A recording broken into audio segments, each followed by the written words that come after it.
I don't understand like how people can watch people eat and like not like sexually or anything like that, but just like enjoy like watching and listening to people eat. Oh, really? Like a mukbang? A what? A mukbang? What the fuck is that? It's where you watch people eat. You know, they eat like big smorgasbords. Yeah, no, absolutely not.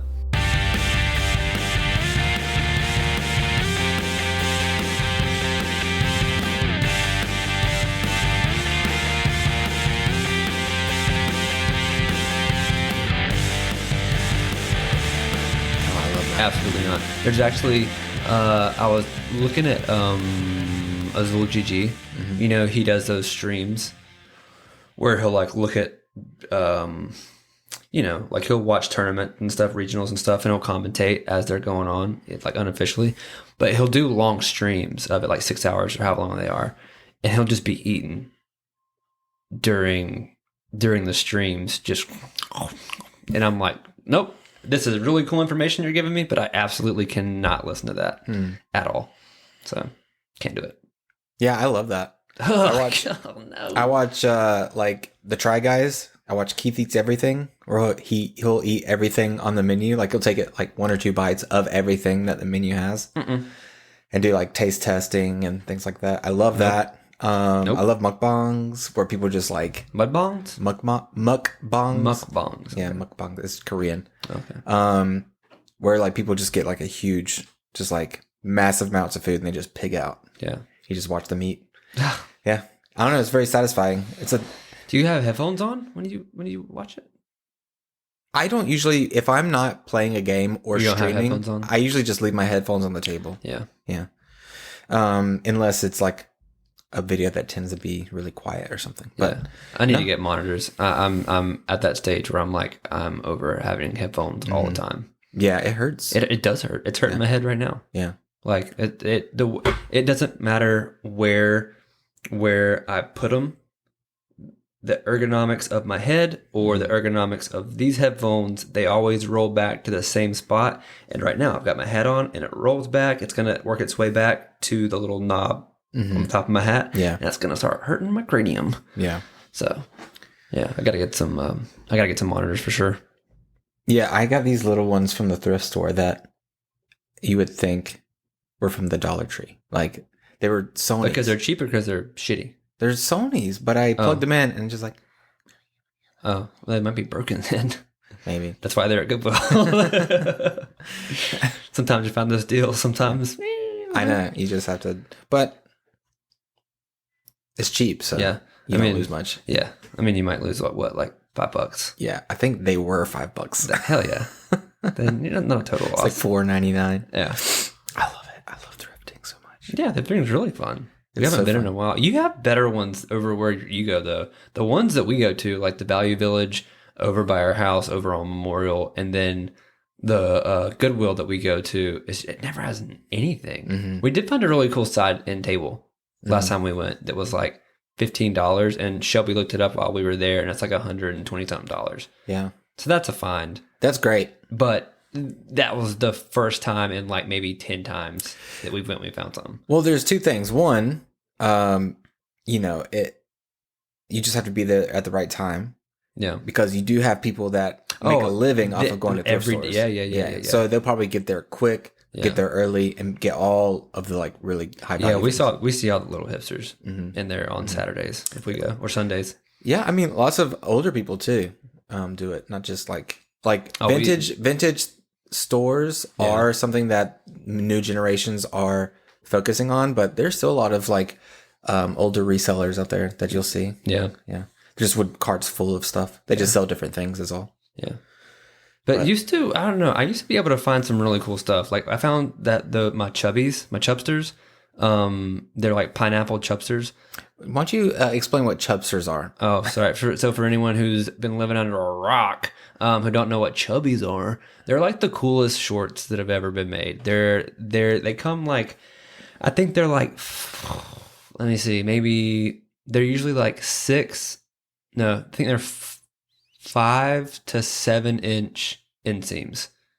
They don't make anything for a while. They don't make anything above 7 inches. So they come like above the knee, halfway through up the thigh, You know, they're show off the teardrops. You know, which I don't really have anymore, but still. But they make really cool swim trunks. They're high. They're more of a classic fit, but they're expensive. They're really expensive. They're like, you know, $60 to $100. Like, I'm not spending that much money on swim trunks. It ain't happening. But I remember one time at the Value Village, I found a pair of Chubster's swim trunks, and they're in my size. Like, I never find swim trunks in my size, ever. And so I was like, oh my God. And they were like legitimately $5. Yeah. And I was like, and they looked like they had never been worn. And I was like, oh my God. But that was like 4 years ago. Yeah. I love thrifting. Thrifting is what's gotten me back into like fashion and like exploring, because I've been able to find some really nice pieces of clothing that like I would have had to spend, you know, $80 to $100 on before. And now I'm getting for like $6 a week. Buying retail, full retail it hurts a little bit sometimes. Yeah. I need to do it for shoes because I cannot find shoes that I like. But other than today. Yeah, the bowling shoes. No, I need to get some nice shoes.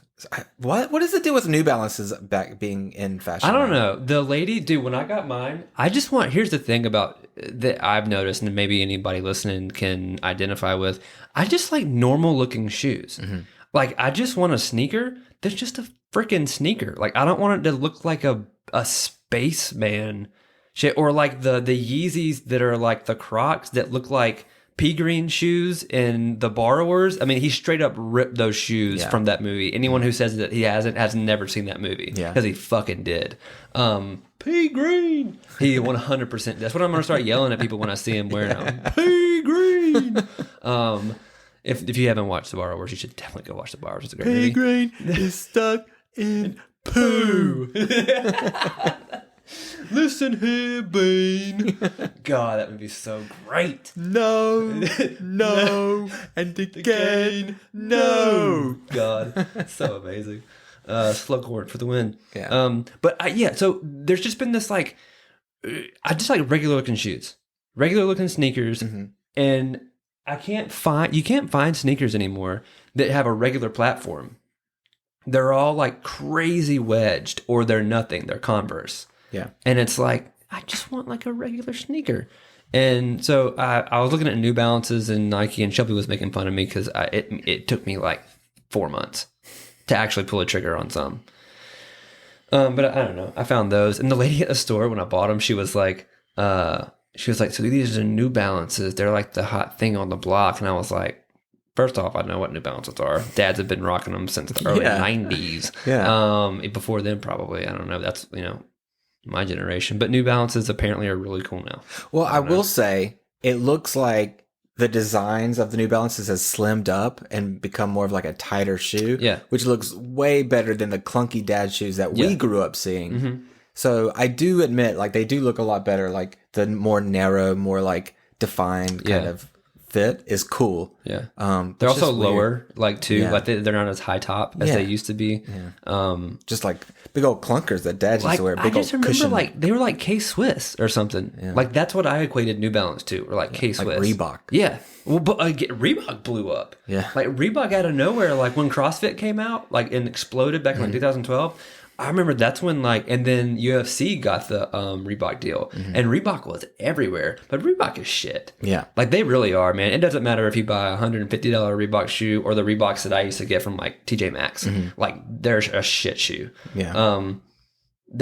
I found out, I really dig Asics, but Asics are like, Asics. They're like a very purpose-built shoe. Like, they're for either running or, like, being on your feet all day. They're not really...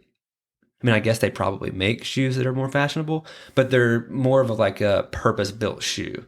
And I actually just found out, I was trying to find the ones that Bruce Lee wore in is it Tower of Death? Or Game of Death? Is that what it's called? Tower of Fury? Game of Death? The one where he's got the yellow tracksuit. The famous yellow tracksuit that, like... You're thinking of Kill Bill. No, before it was Kill Bill, it was... one Bruce Lee with the yellow tracksuit. He's the OG. That's why she wears the yellow tracksuit. Yeah. But he wears these things called something tigers. They're called something tigers. They were a Chinese brand, I believe. And I noticed that he had the symbol on them. I was like, that looks so freaking familiar. Asics bought that brand. Those are Asics. Mm. And a couple years ago, they were like, this is actually a huge marketing opportunity. We should 100% capitalize on the fact that Bruce Lee wore these. So they did a retro line called the Something Tigers, and which is what I almost got instead of those, but they're kind of expensive, so I didn't get them. They look like a normal sneaker. Yeah. So, oh God, why are these mics picking up so much today? I don't know. They're picking up everything. I think it's because there's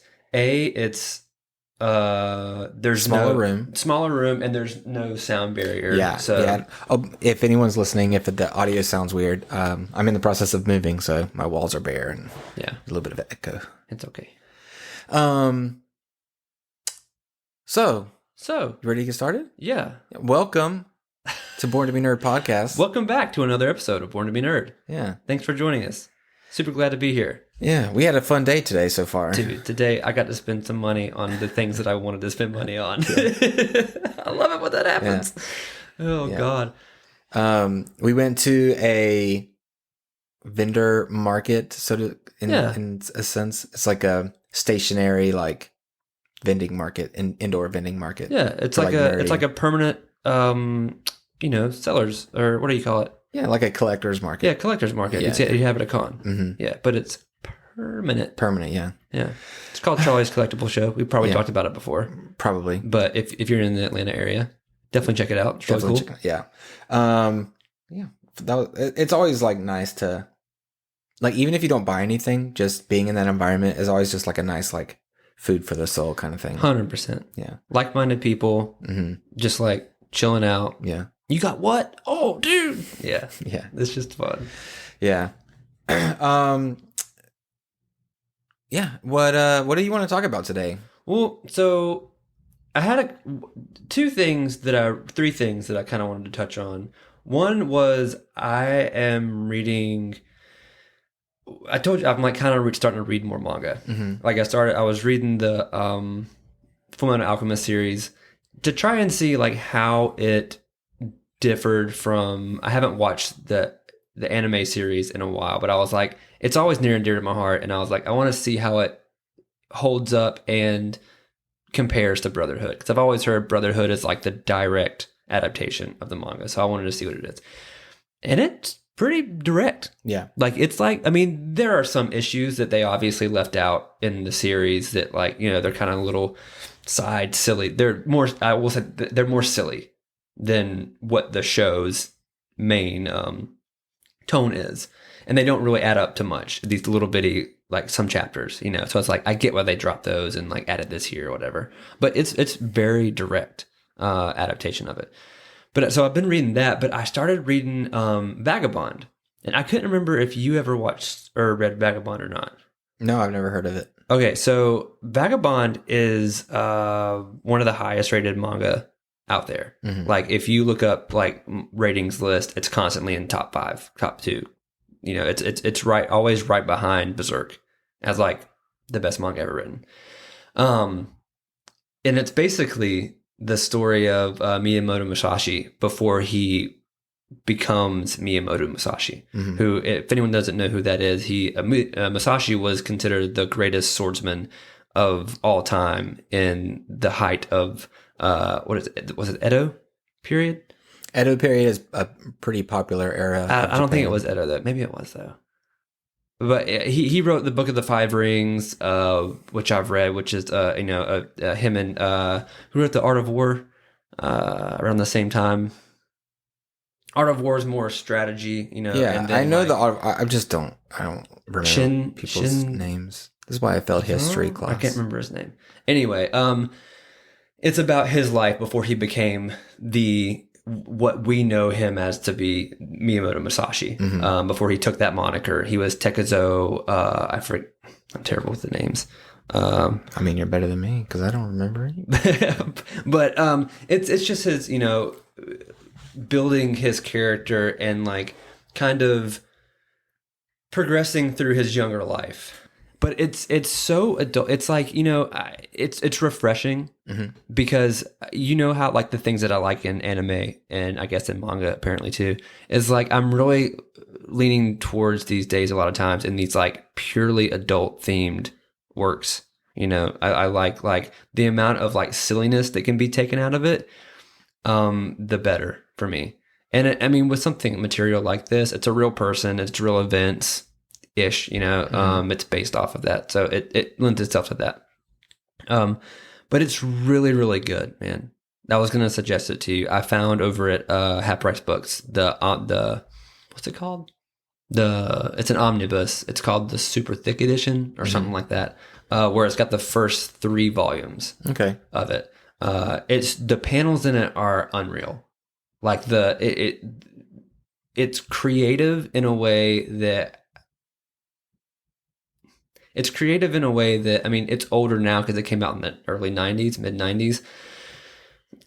I'm sure he obviously took inspiration from other creators, but it's like seeing some of those panels, it's like, holy shit, man. Like it's unbelievable. And it's not finished.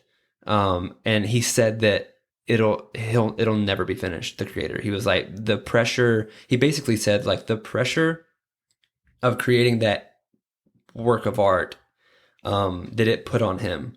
He was like, every time I sat down to draw it, there was zero love doing it because the expectation that everyone had on me for every issue that came out. It was just a complete burden because I knew that there's no outcome that I could do to make people happy. Yeah. And so he said it's indefinitely like on hold, like it's never going to be finished. But apparently it's absolutely amazing. And from what I've read, I've only read the first 2 volumes so far, but it is absolutely sick. And it's just like how they're able to progress like the motion in it. Like, I don't know, like I am new to reading manga, so I'm not as accustomed to it, but it's like, it's so seamless how those panels run together. You know what I mean? I don't know. I wasn't expecting it. I wasn't expecting to like it as much as I did. Yeah. So I don't know. I'm just kind of, that's how my lunches are right now. I'll go on lunch. I'll kick off my boots and my socks and sit out in the sun and read like a couple chapters of that. So, but dry them soggy toes off. I have to, dude. I can't breathe too good in those Red Wings. What have you been up to? What have you been watching? What have you been reading? I've been watching Kaiju number 8. I watched the first 2 episodes. Yeah, new episode came out today, so I'll watch 3 that tonight. Yeah, episode 3. Okay. But the first 2 episodes, oh my goodness. Dude. So good. So good. One thing I want to call out before we talk about anything else to Kaiju number 8 is the music. Oh, yeah. That like jazzy rock stuff that's like... I literally paused it when I was watching it and I was like, this is... Shelby came in and asked me something and I paused it and I was like, before you tell me what you're going to tell me, this is exactly what I wanted from the show. Yeah. This is what I needed from the show to get me invested into it. Yeah. It's so funny that you said that. Yeah. It's just like the style, like they put so much, who did this, right? Who did Kaiju number 8? It's a studio that did Haikyuu. Oh, no way. Yeah. I did not. That kind of makes sense. Yeah. So just, they love their attention to detail. They're like, the direction of like Haikyuu has always been top tier to me. The way they integrate music to like create this emotion within the scene, like the dynamic movement of the characters and the scenes mixed with like the small details in the show that just add life to the show, like little hand gestures or the way people scratch their shoulders when they're talking to someone that make it feel like they're actually living creatures rather than like these stagnant like forms that stand in the frame and their mouths move and words come out. It's just like it has so much life to it and I love it. And then they added that great music, that soundtrack that like just makes it feel like you're watching something cinematic.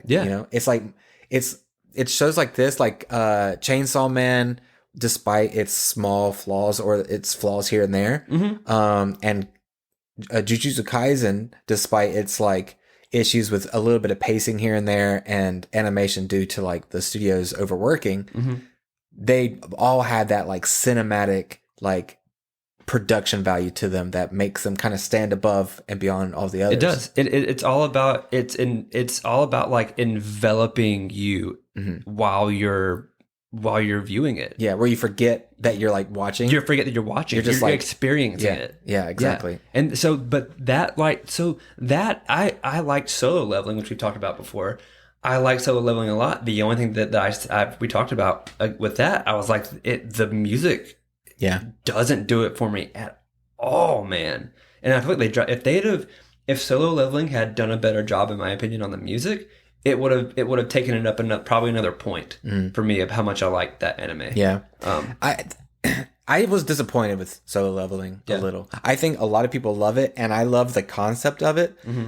The pacing of it, though, is all over the place for me. Totally. The direction of it, the construction of it, scene to scene, all is so sloppy in my opinion. And it was just like sometimes it was just really like uncomfortable to watch. And I don't know how I didn't read the what do you call them, the shorts? What are they called? Light novels. I didn't read them, so I don't know. But I've heard that the pacing in that comes from the fact that they're trying to adapt it. Yeah.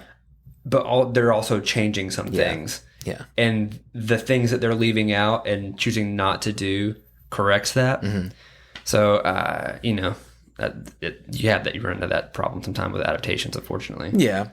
But, Kaiju number 8 is killing it so far. I'm excited to watch episode 3. I am still kind of working through Free Rim, but I'm taking it kind of slow because it's a little more softer, kind of more emotionally driven. And like, I don't really want to binge something like that. Yeah. So I've been kind of watching like an episode or two every couple of nights. I went to go watch the, I can't remember. It's called Grandpa and Grandma. Yeah, we talked about before. I went to go watch that the other night, and I got sidetracked and didn't. And I really wish I had. I saw some weird comment. I try not to check the comments, but I saw a weird comment on Crunchyroll that was like, not what I expected in a bad way. Like they were like, I expected something that was completely wholesome, which is kind of what I thought it was going to be too. And it said something about like weird overtones or weird undertones of like incest and stuff. And I was like, I hope someone's just reading in to something that isn't there or misread something, you know, in the translation or something. Yeah. Because it looked super wholesome. Yeah, we'll have to talk about it like after we watch a couple episodes. Yeah. Because I don't know. I haven't heard anything about it. Yeah. I tried watching Monster. That's the isekai. It's an isekai about a guy who's reincarnated as a goblin. Okay. And then he like levels up. As a goblin? As a goblin, yeah. Okay. It is a new take. Weird. It is like, weird. Could be on... Like, what do you mean by weird? It's just like... Could be on a different website besides Crunchyroll. Kind of weird. No, but yes, but no. Yeah. Yes. Like it honestly doesn't have too much. I mean, it does have some fan service. It has a little fan service, but not as much like episode to episode. Monster. Okay, Monster. Asking for a friend. There's some weird, like, you know, like, all right, so you know the dynamic of Goblin Slayer that like kind of puts people on like the fence on Goblin Slayer. I've never watched Goblin Slayer, so I don't know. Oh, you don't know anything? I don't know anything about Goblin Slayer. You don't know about the controversy of Goblin Slayer? Nope. Okay. Well, tell me. Do you know the like concept of goblins and how they reproduce? I guess not. Okay, so they fuck like everyone else? No. Oh, okay. So apparently throughout, like, I don't know if it's all lore, like goblin lore, or just Japanese goblin lore, or what it comes from. Yeah. But there's this theme that I've only seen in anime where goblins, and it's in multiple anime, not just one, where like goblin DNA is so strong that they typically, when they raid and pillage villages, they kidnap human women, and then that's how they reproduce, because they don't reproduce intersexually. Wait, they don't have female goblins? I think their female goblins are also like warriors and stuff. Like, and they just like the. So they're hybrids?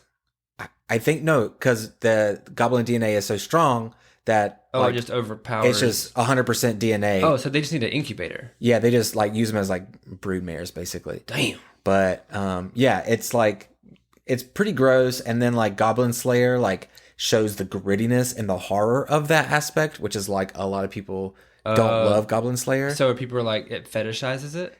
Kind of. It's just a little horrifying. A little like. This show, Remonster, also has that aspect in the show. But the main character does it? No. Oh. The main character is like, he finds like, he's like looking for something and he finds their like dungeon room where the like, cause he's sentient and everyone else are like, they're like goblins. Oh, I see. And so he finds their dungeon room and he's like, oh, I found, like, he's like speaking of POV, he's like, I found the human women. Yeah. And it like just shows like, you can see like silhouettes where they're like pregnant and stuff, you know? And then he just leaves.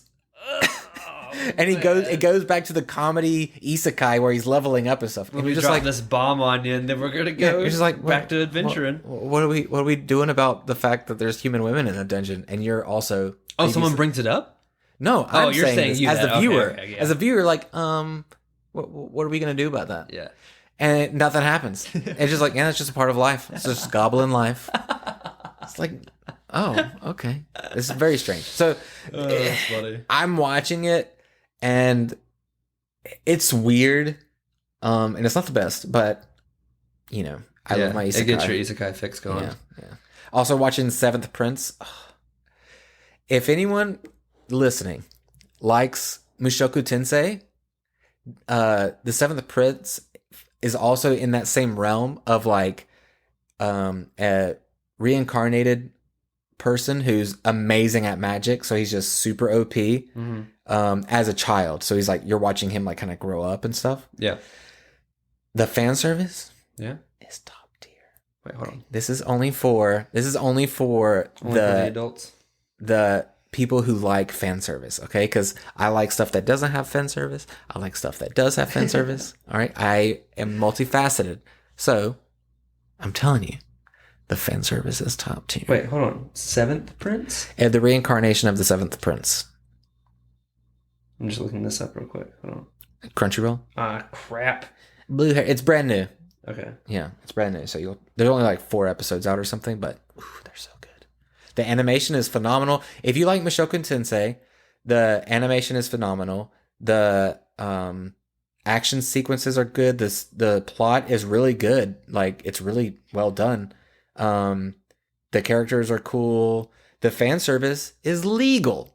Okay. So nana boo boo. Oh, sick. Mushoku Tensei's fan service is not legal at all. But I can't find it. Whatever. I'll show you later. Yeah. Sick. So yeah, I've been watching that. It's really good. I'm enjoying it. There's a lot of stuff that I'm gonna start once we get a few more episodes out, but yeah. I'm still watching Ninja Kamui. Kamui. Dude, it's so good. Yeah. I don't want to be that guy to just be like, well, it's such good action and everything, but it's so good.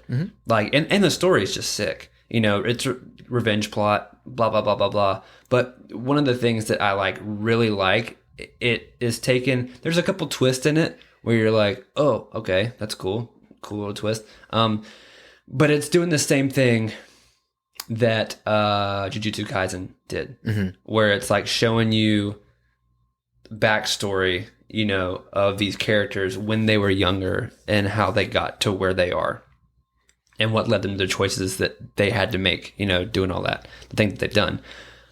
One of the other things, like we just talked about with the music, dude, the music is so fucking good in this show. It's not just like, I think we maybe talked about it before. It's got a North American influence to it. Like, a lot of the music, it's actually, they're singing like English, not just like a Japanese person singing English, but like an English person singing an English song. But it just fits.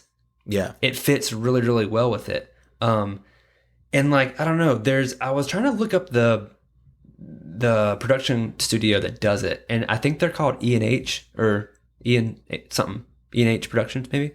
And I looked them up and I was like, because a while back, right, there was this X-Men anime thing they were doing. Like Marvel was like dabbling in the anime waters back in like 2009-ish. And they did this X-Men series. And a lot of the character designs, dude, that are in this show are very reminiscent of that. So I was trying to look and be like, is this the same like parent company or something? And I couldn't find anything that said that it was. Yeah.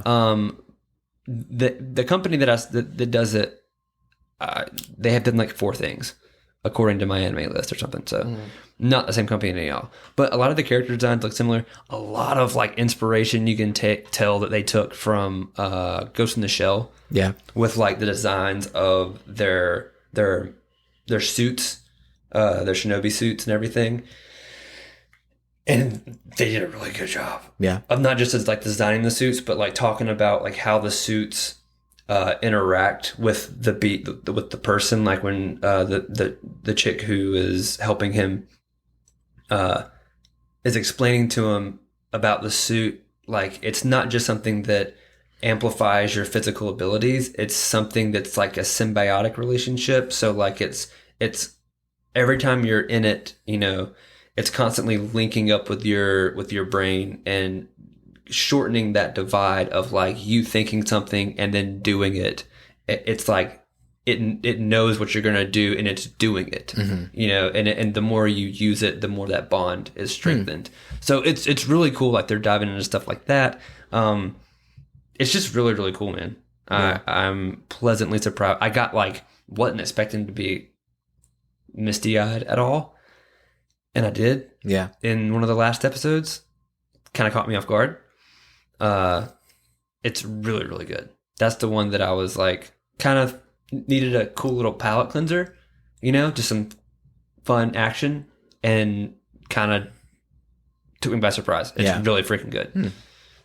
Suggest it. Nice. Recommend. Yeah. I definitely like it. There's so much stuff to watch. I know. There's so much stuff to watch. And so it's like hard to navigate which show to prioritize, but yeah, I'll get there. I'll get there. I have my favorites right now, so yeah, it's understandable. Anything on this tier before we move on to talking about some Fallout? Yeah. How are you liking Fallout?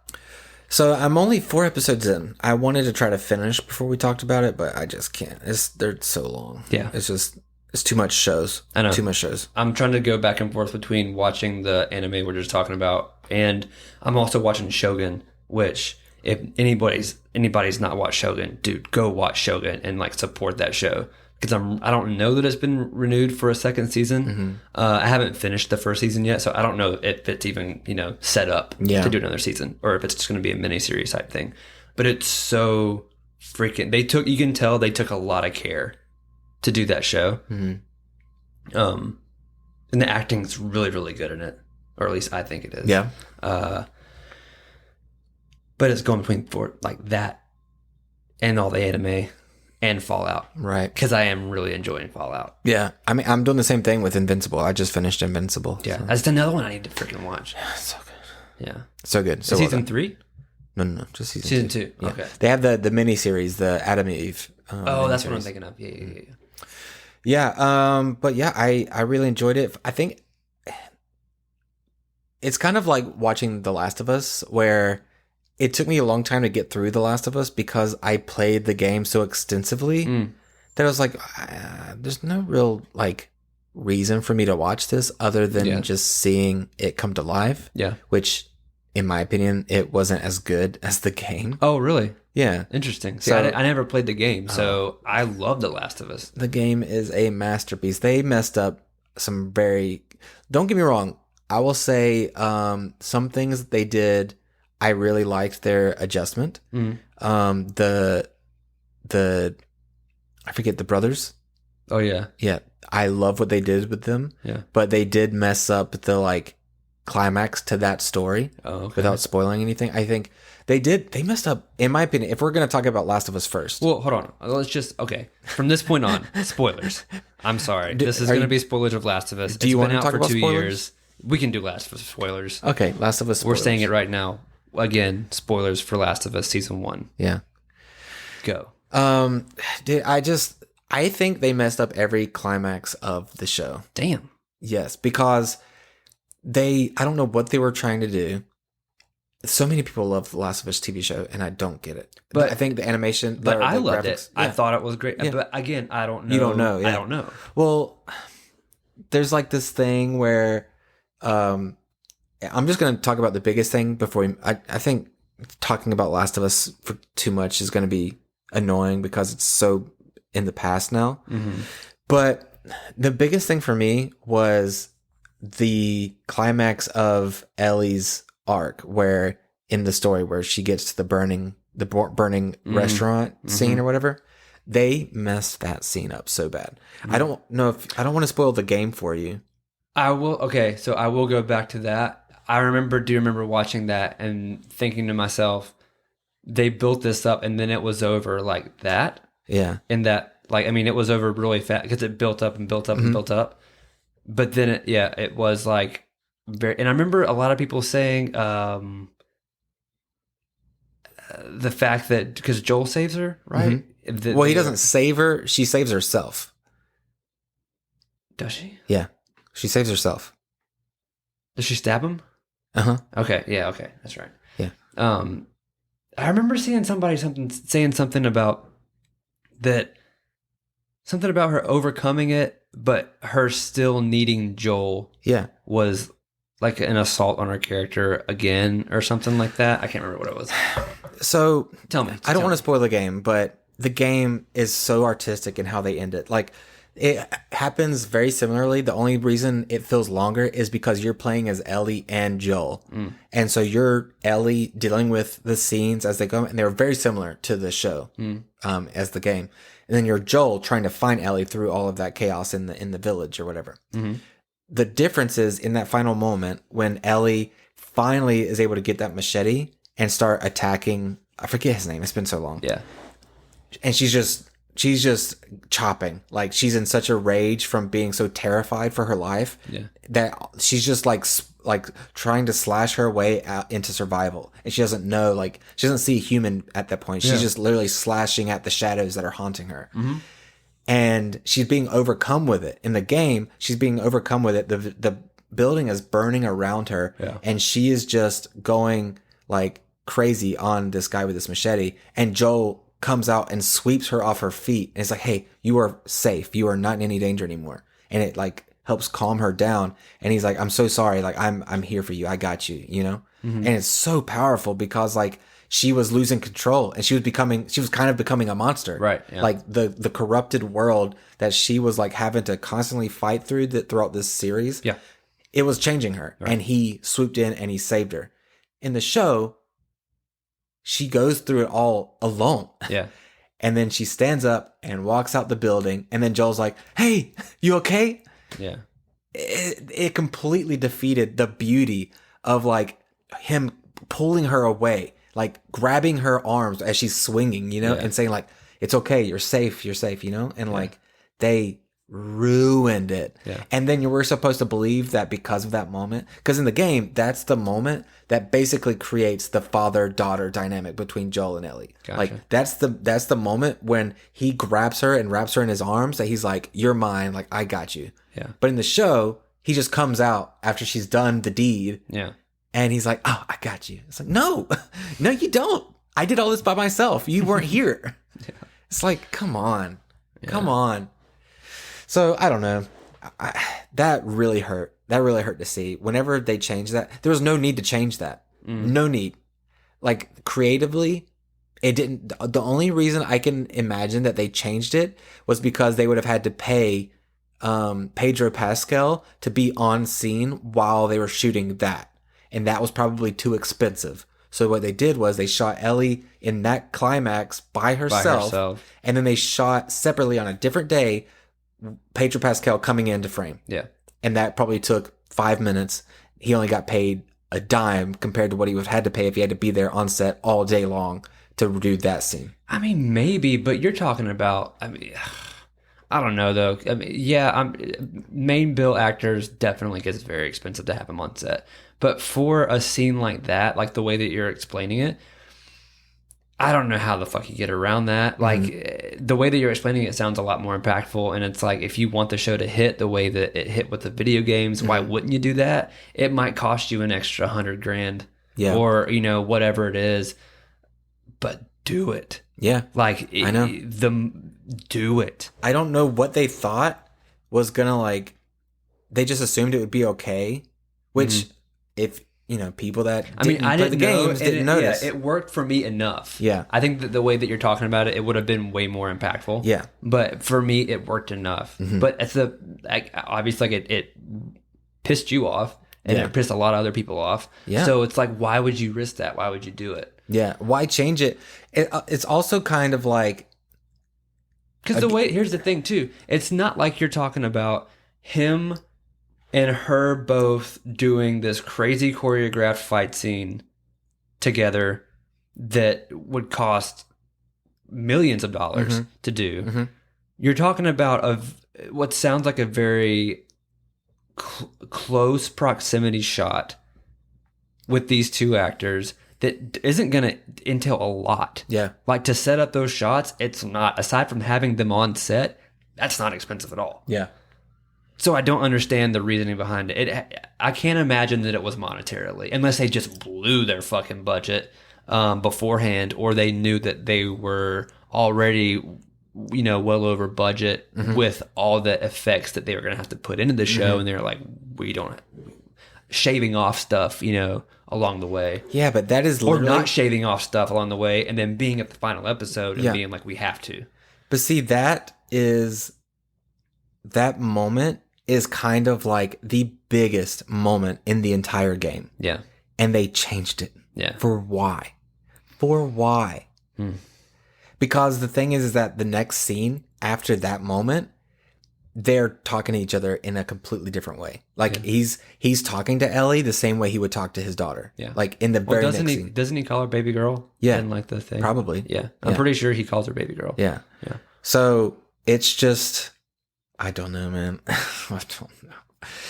It's the same as like the Avatar. I thought you were gonna say Daenerys thing. No, don't even. No. Avatar: The Last Airbender. The new live action. Oh, did you end up watching? No, I'm not gonna watch that shit. I'm not gonna watch it. I refuse. I was even gonna. So I told you my feelings on it, and I was gonna keep watching it. Just like not watch it, but literally have it on. Yeah. To give it a view.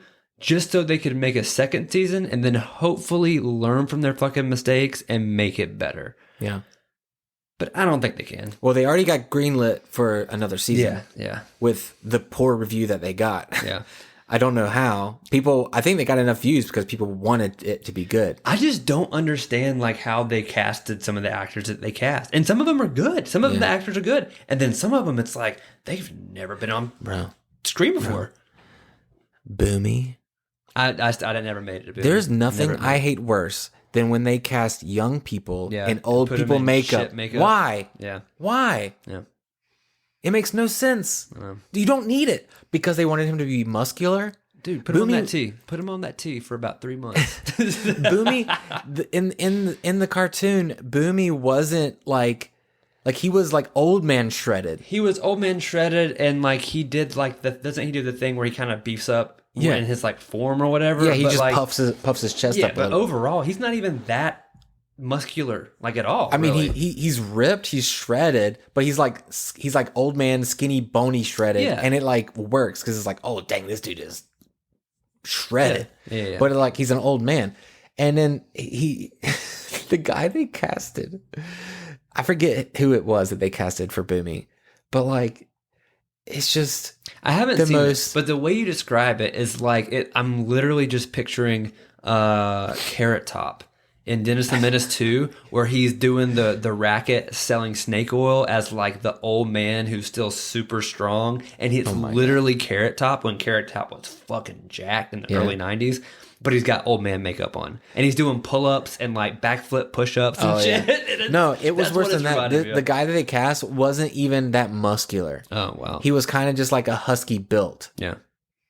And he had like young boy skin. Like this like they wrinkled him so hard from the neck up. And then from the neck down. Arms are just like silky smooth. Bro, it looked so bad. Oh, man. The wigs looked bad. Like everything looked so bad, and I don't get it.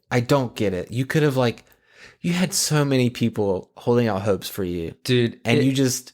What did you do? Some of their set design was blowing. Some of their set design blew me away because in some shots it looked really good, and then in other shots it was like, could y'all have picked a shittier foam to carve this shit out of? Because I'm looking at all this and I'm like, ain't no way that's bone. Yeah, like that is all EVA shit right there. That's fucking Warbler right there. Like, good God. Yeah, I know. Yeah, that was a letdown. Yeah, that was a big bummer.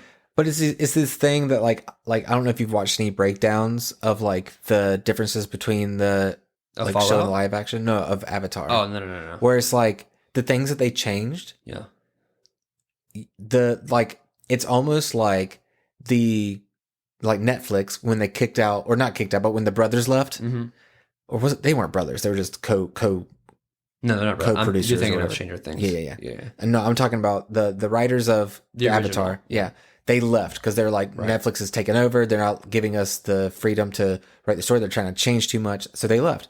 And then, but the thing is, and it's the same way with The Last of Us, and it's the same way with the Avatar. The question that I have is, when something is made that is such a masterpiece that the world, there's no complaints from anyone. It's one of the top rated of its kind. Yeah. It's known to be one of the most perfect like specimens of its genre or field. What makes you think that you can do a better job? Yeah. You can't. You are not God. Like, like in what world does Netflix think that they can make changes that are going to be even better than the original that everyone is in agreement that it's perfect? Yeah. What can they do? Yeah. Nothing. So just shut up and follow the story. Make an actual remake. Yeah, just follow it. But they changed things. Yeah. Well, there's no point. So I think what I told you when the first thing that I noticed in the first episode of it is like the incredible inconsistency of tone is unbelievable. Like and I mean everything from like conversation to the amount of violence that they want to use. In one shot, like when the Fire Nation is attacking the nomads, they burn the first dude they burn that fucker alive, dude. Yeah. Like, done. Yeah. And then everyone, like, that's how they're killing people. And I'm like, oh, damn. Yeah. And then everyone else, it's literally like a comic book punch. Yeah. And they're dead. And I'm like, what? Pow! Like, it's like, what in the shit is going on here? Yeah. Like, it makes no sense at all. Or they're just doing the thing that they did in the cartoon where they, like, knock them out with the elemental blast. Yeah, but it's like, it's so inconsistent, dude. Yeah, I know. It was so inconsistent. It's a disaster. And I don't understand why. Like, it's so easy. It's so easy. It's easy, and with something like Netflix, it's like, you're a mega corporation, dude. I've worked Netflix shows, and they do care. Like, Netflix is weird in that, like, they have so much going on, but at the same time, like, they're willing to just shill out money. Yeah. Like, stupid amounts of money. And it's like, all right, if you're already going to do that, why are you skimping out on stuff that matters? Like, what are you doing? Like, if you're going to send it, fucking send it, dude. Yeah, I know. But Fallout. So far. It's not a remake, right? It's not like they're not remaking one of the games. I don't think it's like I haven't played 3 or New Vegas. Okay, so I don't think no. So far, it's not based off of New Vegas. I don't think I didn't. I played New Vegas. For like a few days back in like 2012 when one of my old roommates let me borrow it. Never made it past that, and I haven't played any other Fallout games other than that. Yeah, my brother-in-law said something about. They kind of changed the storyline, I think, because it's based off of 4. No. No? Okay, then maybe he was wrong. I heard that the storyline that it's based off of, it's the mom who is actually going out to find her husband and her daughter. No. Is that wrong? No. Okay, then he's Not just in full 4. of shit. In 4, you're a character looking for your son. You're just looking for your son. Oh, okay. Then maybe I'm just wrong then. Yeah. Or he was wrong. Yeah. Thanks, Hayden. I don't know. But regardless, if I'm just assuming that it might be an original story. Yeah. It's fantastic. It's so good. Yeah. They did a great job of casting actors. Yeah. Like real actors. Even like little side characters have real actors. Like the lady that plays what episode are you on? 4. Okay. So the lady that plays, are you talking about the temporary overseer or? No. She's the old lady. She always plays like either a meth head or like. Are you talking about the shop owner? Yeah. Yeah. She's so good. Dude, anytime she pops up in anything, I'm like, yes. Because she's such a good character actor. I was going to say. And like she elevates every scene she's in. And she felt so real. Yeah. It's like that's what a top worlder would, or what do they call them? Top worlders? Is that the term? I don't know. Like that is 100% what that person would have been. Yeah. I just love it. Like she had the right amount of like grittiness and like realness with a little bit of like fantasy, like personality, you know, for the camera. Yeah. So good. So good. Everyone has been doing so good in that show. Even like at first I was a little bothered by Lucy's personality acting. But then I realized that like the thing is they're like a cult. Yeah. So they act weird. They're contained. They're an idea. They're not only just contained, but they've been like they're literally like a brainwashed cult. Yeah, a meritocracy. So they're like their brains don't work the same. So they like her acting like a bad actor almost fits. And I love the campiness of some of the like side actor. My favorite line in the entire show so far is "Get those jelly molds out of here." I love that line at the first episode when they get raided. Yeah, and the guys are coming with the party cake. He's like, "Get that jelly mold out of here." Yeah, I love that line because like I love how gritty like the Fallout games. They're so gritty and they're so like gory and like raw. There's profanity, there's gore, there's like violence, but yet there's like these NPCs that say the dumbest things. Yeah. And like I don't know, the way they stand is weird, the way they move is weird, the way they talk is weird. And like I think Bethesda is kind of like the pioneer of the like meme NPC. You know, like whenever we talk about people being NPCs, they're talking about Bethesda. Like they're making a reference to Bethesda. There's no other game besides maybe the GTA, Grand Theft Auto. Yeah, the Grand Theft Auto games that like has NPCs that are as memeable as Bethesda games. Totally. Yeah. And like I think like when people act like NPCs, they typically act like Skyrim NPCs. You know, like Bethesda like pioneered the weird, creepy, silly personality of the like background character. Totally. Yeah. And the show has like I think.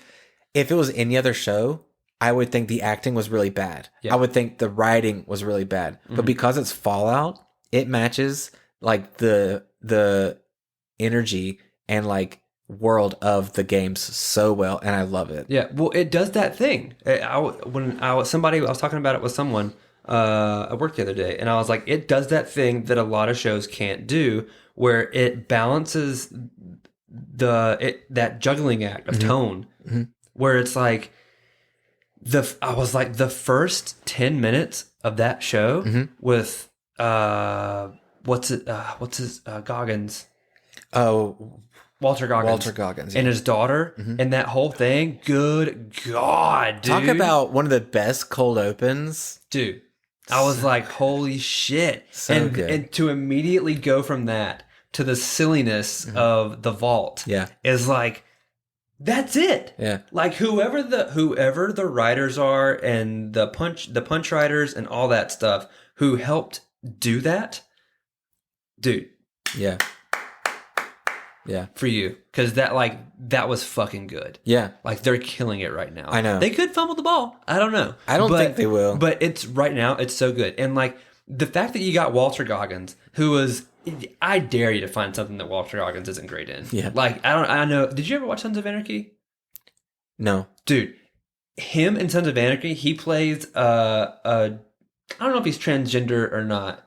I think he is because he's got boobs and everything. He plays a transgender prostitute, and he is so good in that role. Was that Wolf?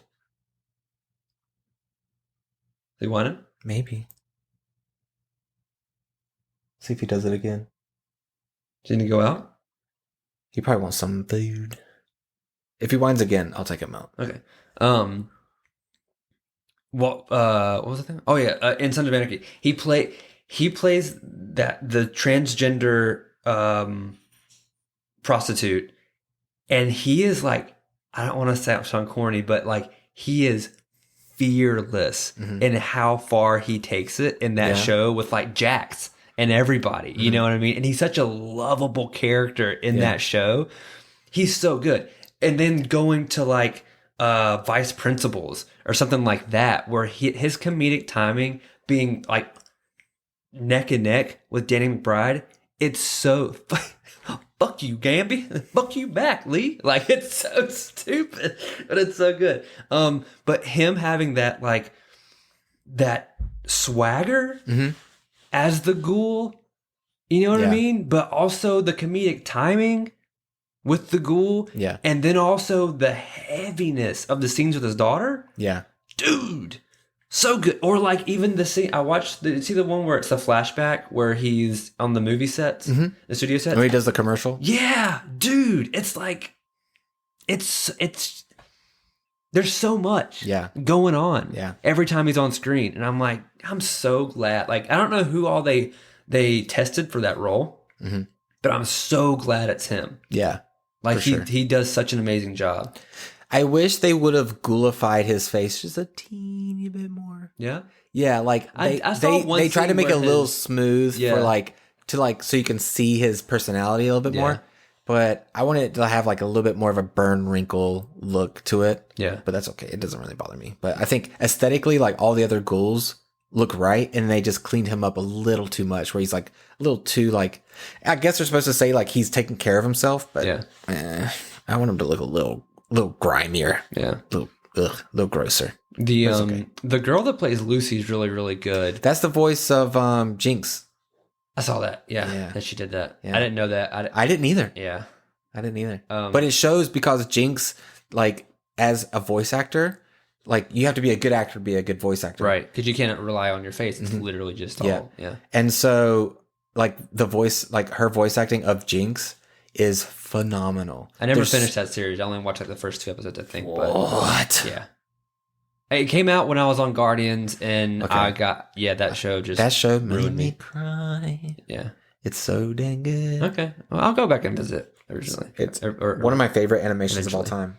But she's also on Yellow Jackets. Did you ever see Yellow Jackets? God, Lance, watch Yellow Jackets. It's so anybody that's listening to this, listen to me right now. Anyone who is listening to this who has not watched Yellow Jackets, go watch Yellow Jackets. That show is so it's so eerie in a way that's like it was that Wolf? No. Oh. It's so eerie in a way that's like what humans are capable of. Like when an idea is put into your mind, and then it's multiplied by the fact that you're in these severe consequences or you're in these severe circumstances. Yeah. And she's fantastic in it. Like, and her character has this arc that you see that's pieced together, and she has to play these different versions of that character. And it's like, she did such a good job, dude. I will say, it seems like she's really good at transforming. Like, and I don't mean like from like playing a different type of character, but transforming as a character. That same character. Yeah. Like, Jinx like changes a lot. Jinx has like, because Jinx is kind of like a Harley Quinn type of character. Yeah.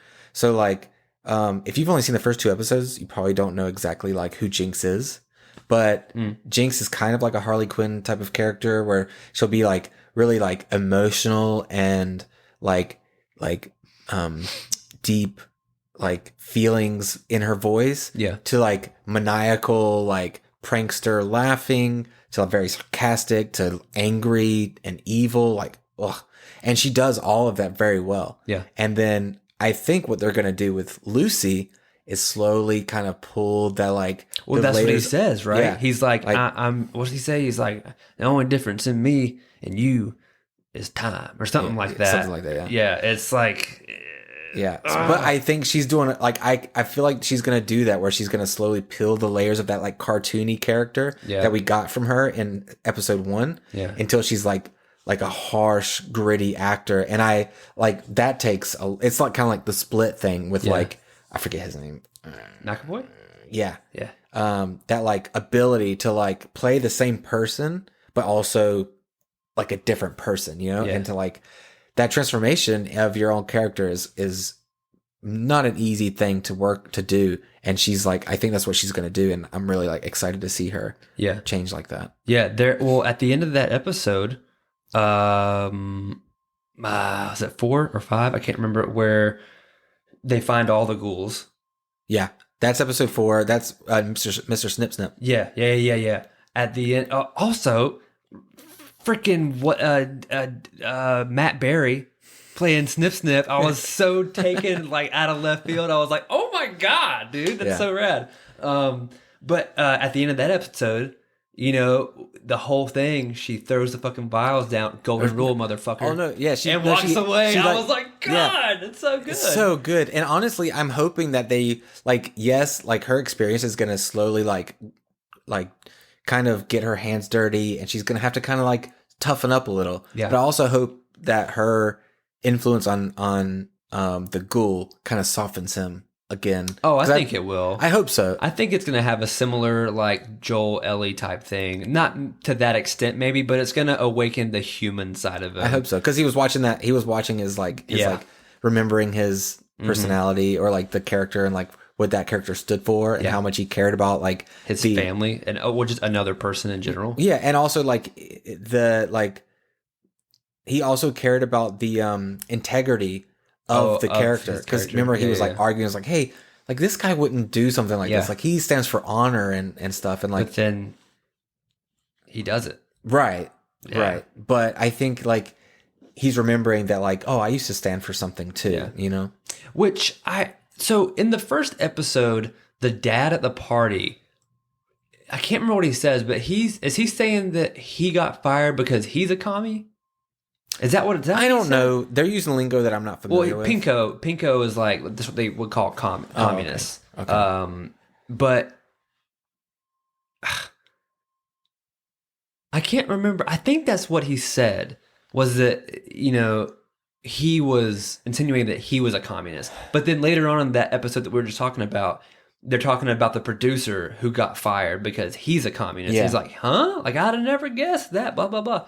I'm assuming that we're going to, like, see him, like, kind of, like, not become so patriotic in his backstory. Maybe, learning about things. Which, in that time, that whole thing was, if you wanted to ruin someone, it was modern-day witch hunts. Like, you were saying they were communists, and people were being ruined overnight. So, and we know, like, at the end of his story, he's doing birthday parties. So clearly something happened. He lost his career. Yeah. Also, I don't know, like, if it has something to do with his wife too, because like we know that, like, we're in the backstory at the very beginning. They didn't really talk about her mom. They didn't say. Yeah. So maybe that involves something too. Yeah. No. It's gonna be really sad. We still have a few episodes to go. What, 4 episodes? Is it 8?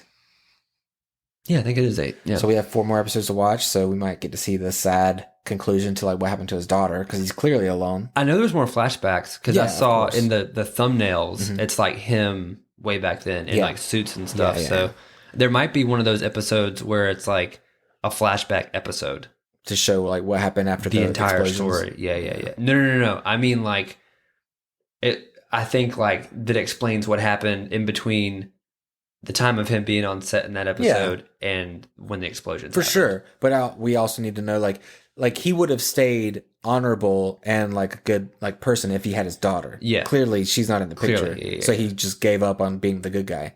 So what happened? Yeah, so I wonder, like, did the daughter die very soon after, or did she turn as a ghoul? Did she turn into a ghoul? Yeah, a feral. I don't know. Yeah, it's going to be something to give him even more character development. I know. It's going to be good though. It definitely like revitalized my desire to play the games for sure, just like everyone else. Yeah. I love when the first episode when they're getting them out of the ground and shit, and the dude has a blunder, but I don't know if that's real in the game. I'm assuming the junk cannon. The junk cannon. It's like a blunderbuss with forks and shit. Yeah, it's a junk cannon. It just God, that's garbage. Hilarious. I was like, that little stuff like that. I don't even play the games, and I'm like, little stuff like that has to have people like, just geeking the fuck out.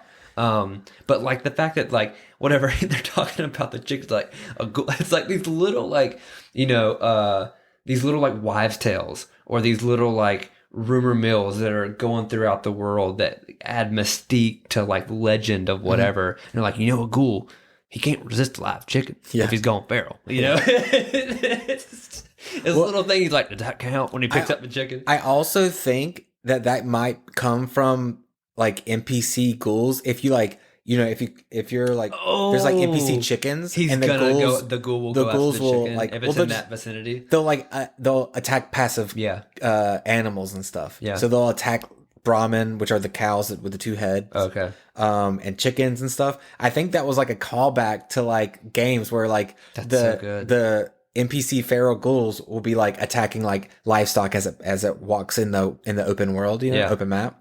So you'll like come across like ghouls attacking a chicken, and the chicken will just stiffen up and fall to the ground, dead. And then they'll like go back to being like kind of like roamers, you know.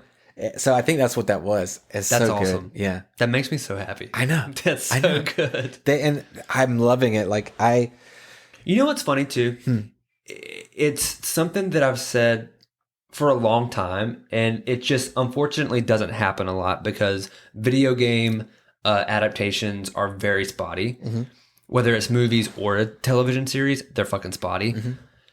This show, I mean, I already went and bought, like I texted you last week, like I bought 76, I bought 4, and I bought New Vegas. Watching one episode of that show made me want to play the games. Yeah. Which I think I think primarily you should have a good show. That should be the goal, to make the show. Make a great show. Yeah. But your secondary objective should be to make you want to play those games. Yeah. If you're adapting a video game series. Right. So I'm like, dude, job well done and job well done. Yeah. Holy shit. Yeah. Yeah. It's really cool. Like I want to play 76 with you. I think 76 is okay. It's apparently like the update. It has well, it came out what, 2020? 17? 20? I want to say 2016 maybe. 76? Yeah, didn't it come out? Yeah, I pre-ordered 76, I think, before I came to Atlanta. I can't remember. It's been a long time. I remember you playing in our first townhouse. I remember you playing one a lot, but I thought that was 4. Maybe not. No. It might have been 76. 76? Yeah, it might have been 76. Okay, all right. Maybe it came out right when I moved to Atlanta. It's somewhere around that time period. But it's good. They've done a lot of updates, like added a lot of content, so I think it's a lot better now. So I'd be super down to play. And we could also, I wouldn't mind buying a server so that we wouldn't have to deal with other world players, because they can kind of mess up your experience. Okay. But you can make your own server where it's just you and your buddies? You just have to pay for it. Yeah. That's good. Yeah, it's like $5 a month or something. I like that. Yeah. I like that a lot. So we could just have a private server and not deal with any outworlders, because they can, some of them are super OP because they just... Well, they're stands. That's all they do. Yeah. So you'll be trying to progress in story, and then they'll come into your game. Your settlement. They'll do two things. Not your settlement, but your area. Because areas has level locks. So when you pass through one level to another, or one area to another, it will adjust the level to where you are. Or the highest level player. So you'll be in an area. If you're let's say you're level 30, you'll be in an area, and then a level 300 will come in, and all the monsters in that area will just spike up in level, and then you'll just get destroyed. or you'll be fighting something, trying to get like rewards or loot or something. Yeah. And then a level 300 will come in and just blast everything real quickly and kill it. Good. And then you're just like, no. Well, I guess I'm gonna log off for the day. That's terrible. I had a player follow me around because I play as a female character. Uh-huh. I had a player follow me around and just grief me like constantly, just shooting me and killing me over and over and over and over. Sea of Thieves type thing. Yeah. Oh yeah. man, that's a bummer. Yeah. So there's two things. One, like I was able to find a lot of things like blueprints from events that I've missed over the past. Yeah. From veteran players. They like just gave me blueprints or like sold them to me for cheap and stuff, which is really cool. But also it's like a double-edged sword. So I would prefer to play on a solo server so that I can build wherever I want without conflictions with other people's builds. Yeah. And two, the privacy. Yeah. And then maybe on occasion jump into the open world to like interact with other players, see if I can get some old things. Yeah. Did Joey play? Did he ever play that? He would, but no. Oh, okay. No. I can't remember if they played. He probably jumped in a couple times, but yeah. He will play. If we ask him to join us, he'll down. Join. Yeah.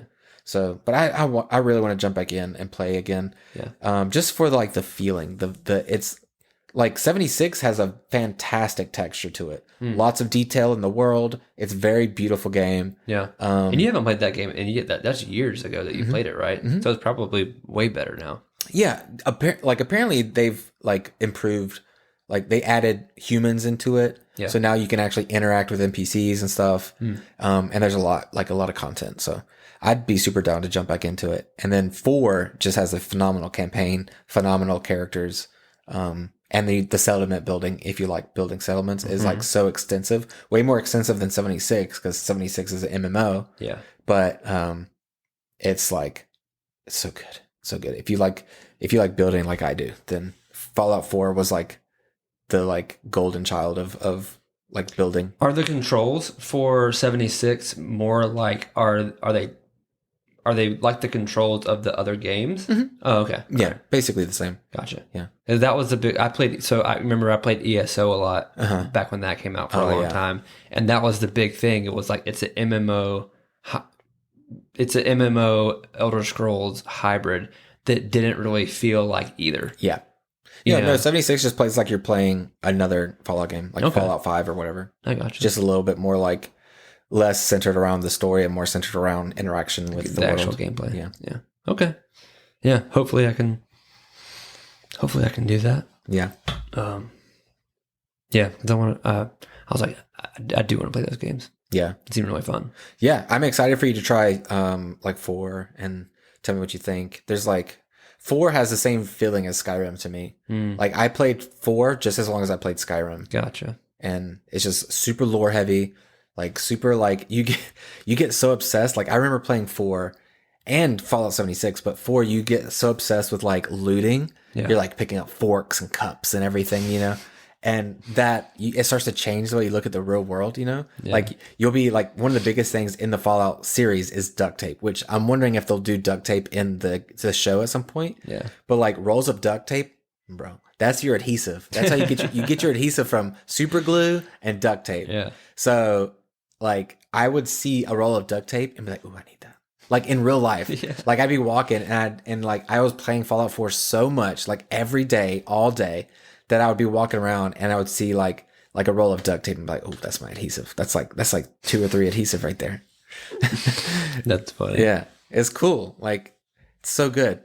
That's what happens when you ever have a really lore detail heavy game. Dude. I'm always looking for that Skyrim Red Dead 2 immersiveness. Yeah. Like the two games of all time for me that have just pulled me in, and I'm not playing the game, I'm in the world. It was Skyrim and Red Dead 2. That's the thing that I'm always chasing, that in the past, when I was off during the strike, and I kept trying to play games, and dude, nothing was doing it for me. Yeah. I mean, nothing. I think that's what it was. Is I was constantly, because I don't like playing MMOs anymore. Like trying to stay on top of it. You know, I don't like that. Shooters don't do it for me anymore at all. For similar reasons, I don't have the time to put into being that good. Yeah. And it just makes me angry. Also, my reflexes, I've drank away my reflexes years ago. Like, those are gone. I just love to be in a beautiful world with an amazing story that's sucking me in, that while I'm in it, I cease to exist in the real world. Yeah. And not a lot of games did that for me anymore. That was Skyrim until Fallout 4, and then that was Fallout 4 for me. Yeah. Gotcha. Yeah. It's just like I'm like picking my character style, and I'm like thinking like, okay, how would I, because it's, you know, choice driven. Yeah. So you can like, you know, influence your story depending on the choices you make and how you like lean into conversations and stuff, just like Skyrim. Yeah. Like your decisions in conversation like can influence what the person you're talking to does, whether they attack you or help you or, you know, give you more information or whatever. Yeah. And that's really cool. But yeah, you're like, am I going to work with the Brotherhood? Am I going to, am I going to interact with other humans? Stuff like that. Am I going to choose a companion or am I going to be a lone wanderer? Yeah. It's awesome. Oh, speaking of Brotherhood, that is one. What do you think of the, not the Jester, what is he called? The Knights and the Squires? What do you think of the Squire? The actor that plays the Squire. That plays Maximus's new Squire? Yeah, Maximus. Yeah. Are you talking about... No, Maximus himself. Oh, I think he's a really good actor. I still haven't fallen in love with his character yet, though. Same. That's kind of where I'm at. Yeah. I think that he toes that line of being able to do like, holy shit, this is it. Oh my God. Like fanboying and geeking out. But you can see in his eyes, like the darkness that's there in some of the scenes. Yeah. You know, when like, oh my God, another fucking name drop when Michael, what's his name? Michael, the guy who plays the Knight. Knight Titus. He's, what the hell is his name? Michael Rosenbaum? No. You trust me. You know why? Because I'm trustworthy. God, what is his name? Anyway, him. When he's shit talking him, it's like, you stupid motherfucker. Yeah. This is all, they're going to fucking hang you for this. Yeah. You stupid bitch. Yeah. Like, and you see this like turn and I'm like, God, man. I just don't love his character. And I don't know if I will. Yeah. And maybe that's the point. Yeah, maybe it is the point, yeah. Yeah. Because his friend, he put the razor blade in their shoe, right? He said he did not. He said he did multiple times. Yeah. But the same look that he gives her when they're having that conversation is the kind of the same look where he's talking to Titus, where he chooses to not save him. I don't know. Maybe that'll be a reveal later on. Why does it sound like the audio just got worse? Does it? Maybe it's just me. I don't know. I didn't hear anything different. Okay. Yeah, I don't know. She is the girl that plays his friend. You mean the trans character? I don't think she's trans. She's trans? It was they go by he them. Oh. Really?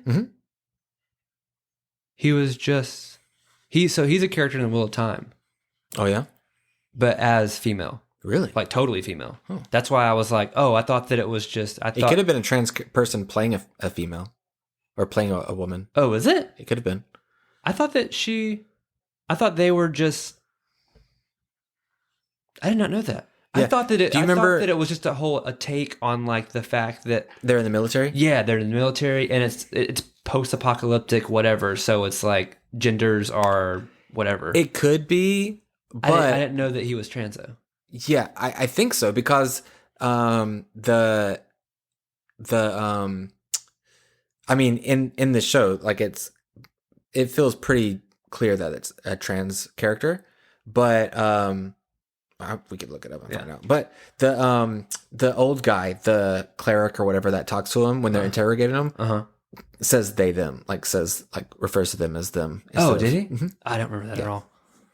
Huh? I didn't know that. Well, he plays the friend, in Wheel of Time plays a character that I've not hated a character more, and that's their purpose. So they did an amazing job of someone since I'm not going to say Ramsey because that's not true. They're not the same level of acting or character depth of fucked up as Ramsey. But somewhere along that line, I've not hated a character where I was like, I want Egwene to persevere so fucking bad. And if anyone else but Egwene kills this fucking character, I'm never watching this show again. Because it's this fucked up relationship where they take this character Egwene, who's a channeler, and she's this really powerful channeler. And they do this thing. It's a society of people who can't really channel. And so they use these things that basically bind them to someone who can't channel so that they can channel through them. But it's literally taking their voice. They put this collar on them that they can't hurt them. If they think about hurting them, all that pain that they would do to them is done to themselves. And it's just torture. Yeah. It's nothing but torture. Yeah. That the second half of the second season for Egwene. And she's such just a terrible fucking force. Gives you a single hint of she's touching her leg. She'll be like, see, Egwene, you can't hurt me. All I want is for us to be one. Do you see how powerful we are together? And it's that's so fucked up, but I think she might actually kind of care for Egwene. And then the very next scene, you're like, oh, no. She's shit. She's a terrible person. Oh my God. Someone's got to fucking kill her. So it was so random. We just finished that show. And so to see them pop up in this show as something totally different, I was like, oh, wow. I know, that's always polarizing. It's just the guy who plays Ramsey. He's a sweetheart. Oh, a total sweetheart. Yeah. Well, I love that meme that came out the year after that he left Game of Thrones. And it was it's so insane that Ian, was it McIntyre? Is that his last name? I can't remember his last name. Ian something. That Ramsey was such a horrible character that the character that he needed to wash his mouth out of after that was to play Hitler. Oh that's what he did. That was the next role. Wow. Yeah, dude. So I was like, damn. But yeah, man, that it is really, it's wild how people can be that menacing. Yeah. On screen. Yeah. So just demented. Yeah. You know what I mean? And to be so convincing of it. Yeah, it's really cool. That's the beauty of acting, man. Yeah. Okay. You want to go ahead and call it? Yeah. Yeah. Thanks. Been a good conversation. Me too. Yeah. I like where that one went. Me too. I hope you guys like where that one went. Yeah. As well.